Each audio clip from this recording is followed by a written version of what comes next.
श्री राधे राधे। भक्तों, मनुष्य शरीर की कितनी कीमत होती है, कितना महत्व होता है, कितना उपयोग होता है, ये समझ में आना कठिन काम। भक्तों, जिन्होंने जीवन को यूं ही खो दिया बिना भगवान की भक्ति के, वो नहीं समझ सकते हैं कि मनुष्य शरीर का क्या उपयोग होता है। जिन्होंने जितना अधिक इसका आध्यात्मिक लाभ प्राप्त किया है, वही इसका महत्व, इसकी कीमत समझते हैं। संसार के बहुत सारे धन, वैभव, भोग, यश, नाम, ये प्राप्त कर लेना भी उद्देश्य लोग मानते हैं, लेकिन ये बहुत बड़ा उद्देश्य, बहुत बड़ा लाभ ये नहीं माना जा सकता। सबसे बड़ा लाभ है प्रभु की भक्ति प्राप्त कर लेना। और भक्तों, कुछ ऐसे भी मनुष्य होते हैं जो भगवान की इसी सेवा के लिए जन्म लेते हैं कि लोगों को भक्ति का लाभ प्राप्त कराया जाए। ऐसे लोगों का जन्म असाधारण होता है, दिव्य विधान का होता है, दिव्य जगत की शक्तियों के अनुसार होता है। आज मैं आपको जिन महापुरुष, जिन महान भगवत भक्त का चरित्र सुनाने जा रहा हूं, उनका जन्म भी असाधारण था, कर्म भी असाधारण था। जैसे भगवान ने गीता जी के 4 अध्याय में कहा, जन्म कर्म च में दिव्यम एवं जो वेत्ति तत्वतः। हे अर्जुन, मेरा जन्म और मेरा कर्म दिव्य होता है। जैसे प्रभु ने कहा कि मेरा जन्म कर्म दिव्य होता है, मैं ठीक ठीक वैसा तो नहीं कह पाऊंगा, लेकिन उनके विशेष भक्तों का भी जन्म ऐसा ही होता है। महाराज श्री स्वामी रसिक माधुरी शरण जी महाराज का चरित्र आज आप सुनने जा रहे हैं। आज से मैं प्रारंभ करने जा रहा हूं उनके मंगल में चरित्र सुनाना। इनका जन्म भी अद्भुत भगवदीय विधान के अनुसार हुआ था। आपको संभव तो याद होगा, मैंने सरस माधुरी शरण जी का जब चरित्र सुनाया था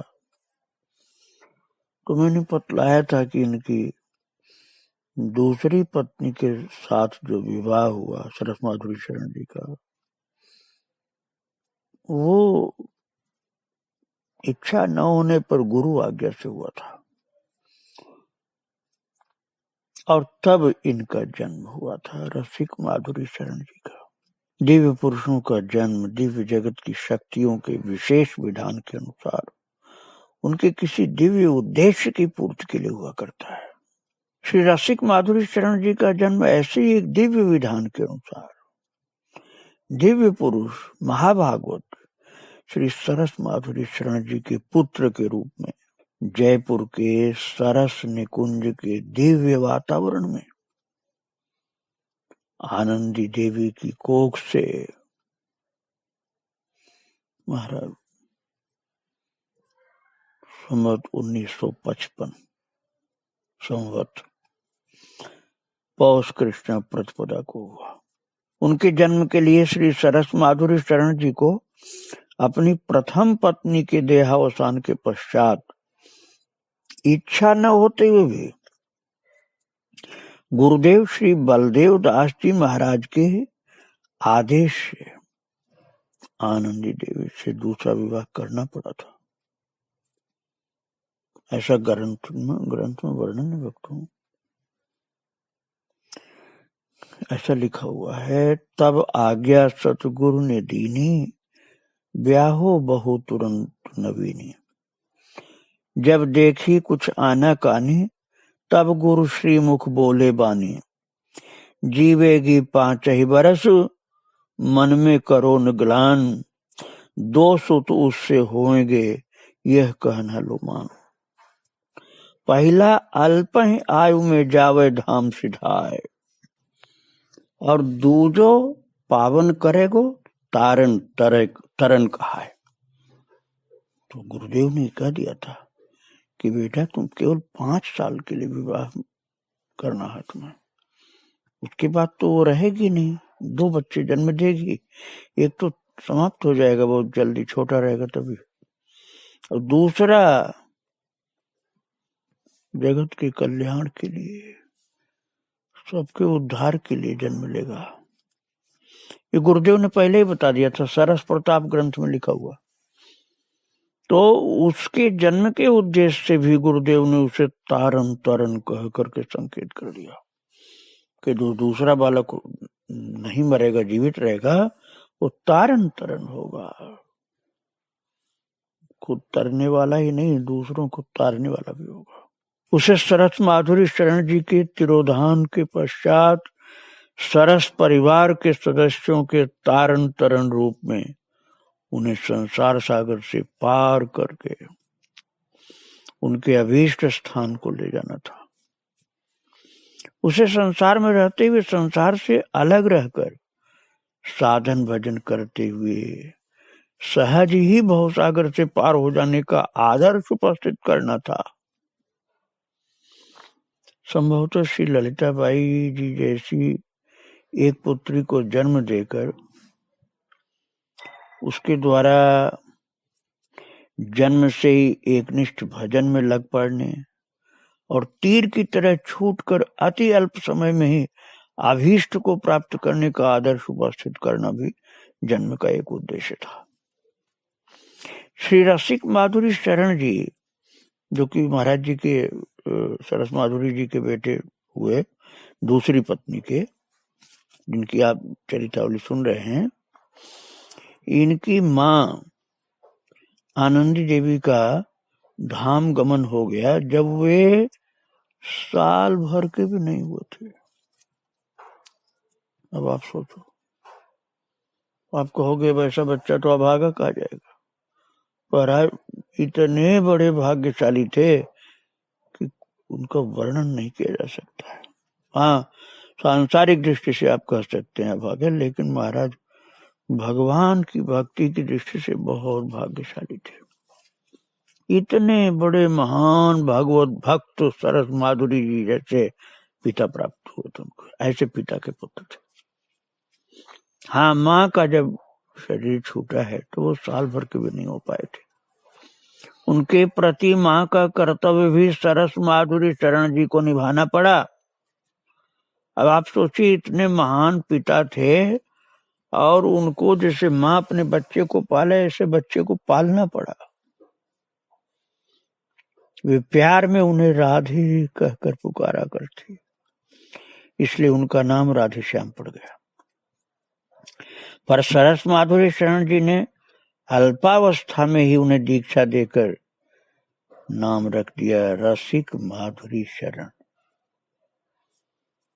अब आप सोचिए कितने बड़े महान भगवत भक्त थे उच्च कोटि के इनके पिताजी, इसीलिए तो बचपन में ही उनको दीक्षा कर दी। बचपन में दीक्षा करके रसिक माधुरी शरण यह नाम रख दिया, और स्वाभाविक था कि उनके स्नेह से सींचा हुआ, उनके आदर्श में ढला हुआ रसिक माधुरी शरण जी का जीवन भी उन्हीं के अनुरूप हो। रसिक माधुरी शरण जी ने आरंभ से उन्हीं के समान गृहस्थ में रहते हुए त्याग वैराग्यमय अनासक्त जीवन व्यतीत किया। जीवन का प्रवाह मानो नदी के प्रवाह की तरह उनके सामने बहता रहा और वे तट पर बैठे हरिनाम की माला फेरते रहे। उसमें डूबे उतराए कभी नहीं। जीवन प्रवाह को वो जैसे नदी बह रही वैसे देखते रहे किनारे बैठकर, उसमें कभी डुबकी नहीं लगाते थे, उसमें कभी जरा सा भी लिपायमान नहीं होते थे, दृष्टा बने रहते थे। और वे तो बस हरिनाम की माला फेरते देखते रहते थे, ये जीवन इस तरह से चल रहा है। एक और तो उनकी पढ़ाई लिखाई, नौकरी चाकरी, ब्याह और संतान का पालन पोषण, आज व्यवहारिक कार्य चलते रहे। उन्होंने इंटरमीडिएट तक की पढ़ाई की, वकालत की, सनद हासिल करके वकील बने और जेल के डिप्टी जेलर के पद पर सरकारी नौकरी की और जयपुर के लक्ष्मी गोपाल मंदिर के महंत की भतीजी पर परम भक्तिमती, महंत जी की भतीजी थी परम भक्तिमती रुक्मिणी जी से विवाह भी हुआ। उनसे एक पुत्र और 4 कन्याओं का जन्म भी हुआ और रुक्मिणी जी के परम धाम गमन के पश्चात दूसरा विवाह किया। आप सावधान रहना, बहुत बड़े भक्त का चरित्र सुन रहे हैं, आप किसी सांसारिक व्यक्ति का चरित्र नहीं सुन रहे हैं। दूसरी ओर अब एक तरफ की सांसारिक बात मैंने सुनाया, आपको थोड़ा सा समाधान करने के लिए बता रहा हूँ। दूसरी ओर क्या हुआ रहा महाराज, ये जन्म जो बच्चों का हुआ ना, ये तो सांसारिक बात मैंने सुनाई, लेकिन दूसरी तरफ की बात है कि उनका भजन निर्विघ्न चलता रहा। एक सिद्ध योगी की तरह से वो भजन में लगे रहे, दृष्टा की तरह से संसार का स्वरूप देखते रहे। वे सरस कुंज के ठाकुर ठाकुरानी की सेवा करते, सरस कुंज के दैनिक भजन कीर्तन और उत्सव आदि में सक्रिय रूप से भाग लेते और बीच बीच में श्री वृंदावन धाम में आते और पंडित रामकृष्ण दास जी बाबा जी, जिन्हें पंडित बाबा कहा जाता, तो मैं उनका चरित्र आपको सुना चुका हूँ। आवध दास बाबा जी, माधव दास बाबा जी, गौरांग दास बाबा जी, इन सब सिद्ध संतों का संग करते और भक्तों में आपको इन सब का चरित्र सुना चुका हूँ। और दास का, माधव दास का, गौरांग दास का, पंडित बाबा का, सबका चरित्र मैं क्या सुनाया हूँ, मुझसे प्रभु ने सुनवाया, आप सुन चुके हैं सबका चरित्र। इन महान सिद्ध संतों के पास आकर के सरस जी के पुत्र रसिक माधुरी शरण जी सत्संग लाभ प्राप्त करते श्री वृंदावन धाम में आकर के। ऐसी सावधान जीवन शैली थी उनकी। श्री रसिक माधुरी शरण जी का उस समय का मनोभाव स्वामी श्री राम रूप जी एक पद में वर्णन करते हैं, जिसका वे अक्सर गान किया करते थे। वो लिखते हैं, हरि मोहि ऐसा कर वैरागी, बाहर गृह सादर सं, अंतर में रहूं त्यागी। हरि मोहि ऐसा कर वैरागी, अर्थात प्रभु आप मुझे ऐसा वैरागी बनाइए कि बाहर से देखने में गृहस्थी जैसा रहूं और अंदर में पूर्ण विरक्त रहूं। ऐसा वैरागी बनाइए जिससे मेरे वैराग्य धन को कोई नजर न लगे और मुझे अहंकार भी न हो और मैं सुरक्षित रहूं। राग द्वेष दोनों छूट जावें, राग द्वेष दोनों छूट जावें, समझूं आत्म रूपा। हर्ष शोक हृदय से भागें, व्यापे छाहुन धूपा। साच हरे सु सहज जगत सु, को लेप न लागे। तिरगुण माया की मर्यादा, पहुँचाओ तिहि आगे। कर्म न बांधे भर्म न उपजे, कोई रहे न आशा। चारि पदार्थ में नहीं अटकूं, कर लीजे निज दासा। कंठी प्रीति गले पहराओ, कृपा तिलक लगाओ। चरण दास गुरु हाथ धरो, अब राम रूप अपनाओ। ये राम रूप जी ने जो इस तरह के वैराग्य का, भक्ति का वर्णन इस पद में जो मैं सुना रहा था इसमें किया है, बिल्कुल ऐसा ही रसिक माधुरी शरण जी का जीवन था। बाहर से देखने वाले लोगों को लगता था गृहस्थी हैं, जो उनके संगति में रहते थे उनको पता चलता था कि यार ये गृहस्थी देखने को हैं ये तो पूरे के पूरे विरक्त हैं, पूरे के पूरे विरक्त भक्त हैं भगवान के, संत हैं। बिल्कुल यही स्वरूप था इनका, रसिक माधुरी शरण जी का। फिर रसिक माधुरी शरण जी की ये प्रार्थना थी, ये प्रार्थना करते थे राम रूप जी के द्वारा लिखी हुई, और उनकी प्रार्थना ठाकुर जी ने उनकी अल्प अवस्था में ही सुन ली। श्री सरस माधुरी शरण जी ने उन्हें सरस कुंज के ठाकुर की सेवा का भार सौंप दिया।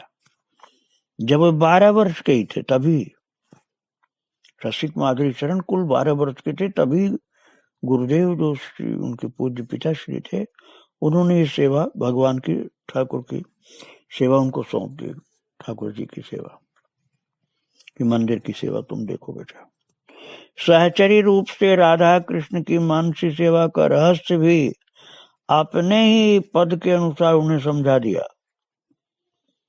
निरुपाधि एकांत स्वस्थल, भाविक बैठ भाव उर्धारे, मन व्रति रोक तीन वपु त्यागे, तीन अवस्था सुरत विसारे। तुरिया रूप लावण्य वपु निज, दंपति सहचरी आप विचारे। जिन सेवा संयुक्त यूथ पति, नव निकुंज प्रमुदित पद धारे। रस आचार्य संग उमंग सो, रंग महल की ओर सिधारे। निज परिकर प्यारी ललना मिल, जुगल चंद छवि दृगन निहारे। फूल वृष्टि कर आनंद ही भरे, निज सेवा हित चित अनुसारे। सरस माधुरी रूप रसामृत, नयनन पुट पी सर्व सुवारे। सरस माधुरी जी का पद जो है, उपासना का बहुत अद्भुत रहस्य इसके अंदर है भक्तों। ये इनके जो रसिक माधुरी शरण जिनका चरित्र मैं सुना रहा हूँ, इनके अंदर ये दिल में बैठ गई बात, पूजा वाली उपासना की। सेवा पूजा करते समय श्री रसिक माधुरी शरण जी इसी पद के अनुसार अपने सहचरी स्वरूप का चिंतन करते, और करते करते चिंतन भाव में कभी कभी ऐसे डूब जाते कि उन्हें तन मन की सुध न रहती। कई बार जब वो पूजा घर में प्रवेश करते, उन्हें ऐसा आभास होता कि कोई युवती भी उनके साथ या उनके आगे पीछे पूजा घर में प्रवेश कर गई है, अर्थात गोपी। कोई एक गोपी उनके आगे पीछे, उनके साथ साथ उस पूजा घर में प्रवेश की है, उनको आभास हो जाता था, और उसे देख करके तरह तरह के भ्रम में पड़ जाते। वो कौन है जो बार बार इस प्रकार दिखती है, कुछ समझ नहीं पाते, उसे केवल अपना भ्रम ही मान बैठते। सरस माधुरी शरण जी से उसके बारे में कुछ न कहते। सरस माधुरी शरण जी ने अंतर्दृष्टि से जान लिया, और तब एक दिन स्वयं उनसे कहा, जिसे तुम भ्रम समझते हो वो भ्रम नहीं है, तुम्हारा अपना ही सहचरी स्वरूप है। वो जो तुम सहचरी स्वरूप है तुम्हारा, जो तुम देखते हो कि कोई युवती प्रवेश की है भगवान के मंदिर में, ये सांसारिक स्वरूप है जो तुम्हारा दुनिया देखती है, और वो तुम्हारा आध्यात्मिक स्वरूप है, सहचरी स्वरूप है, जिसे भगवान दिखलाते हैं तुमको। श्री रसिक माधुरी शरण जी, श्री सरस माधुरी शरण जी के स्नेहाशीर्वाद से उनके वरद हस्त की छाया में भजन पथ पर तेजी से अग्रसर होते गए। सरस निकुंज में जो आचार्यों के उत्सव होते, उनमें वे सरस माधुरी शरण जी के साथ प्रीति पूर्वक सहयोग करते। एक बार आचार्य प्रभु श्री श्याम चरण दास जी के उत्सव के समय सरस माधुरी शरण जी अस्वस्थ हो जाने के कारण उत्सव में सम्मिलित नहीं हो सके। उत्सव के नेतृत्व का भार रसिक माधुरी शरण जी पर आ पड़ा, और वे जब मकान की तीसरी मंजिल सरस कुंज में नृत्य कीर्तन कर रहे थे। सरस माधुरी शरण जी दूसरी मंजिल में विश्राम कर रहे थे। वे सरस माधुरी शरण जी का एक पद गा रहे थे। पद क्या गा रहे थे भक्तों, सुनिए।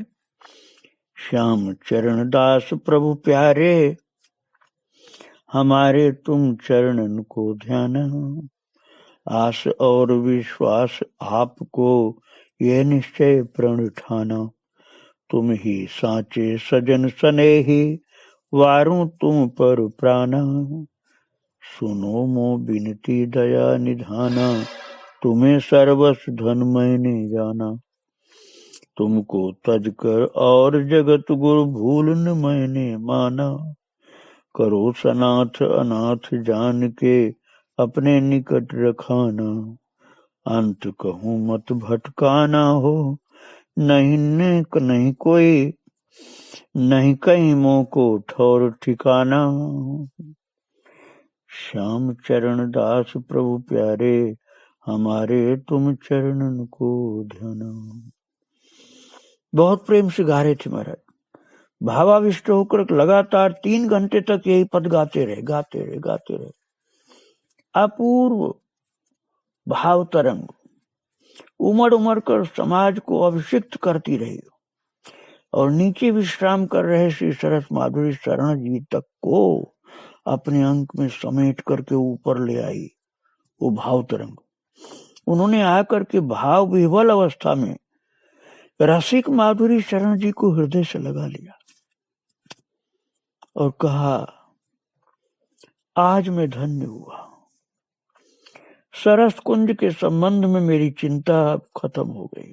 मैं आश्वस्त हुआ कि मेरे पीछे भी सरस कुंज में आचार्यों के उत्सव यथावत मनाए जाते रहेंगे और रस की सरिता बराबर बहती रहेगी। यह अनुभव हो गया सरस माधुरी जी को, अपने पुत्र अपने शिष्य रसिक माधुरी शरण जी के भावावेश को देखकर, उनकी भक्ति प्रीति देख करके, और वे आनंद विभोर हो गए कि आगे भी प्रभु की कृपा से ये भक्ति परंपरा चलेगी। और चली महाराज, बहुत सुंदर चली, किंतु उसको मैं आगे वाली बात कल सुनाऊंगा आपको। आज मैं यही प्रणाम करके इनको विराम दे रहा हूँ। श्री राधे राधे, जय श्री राधे राधे।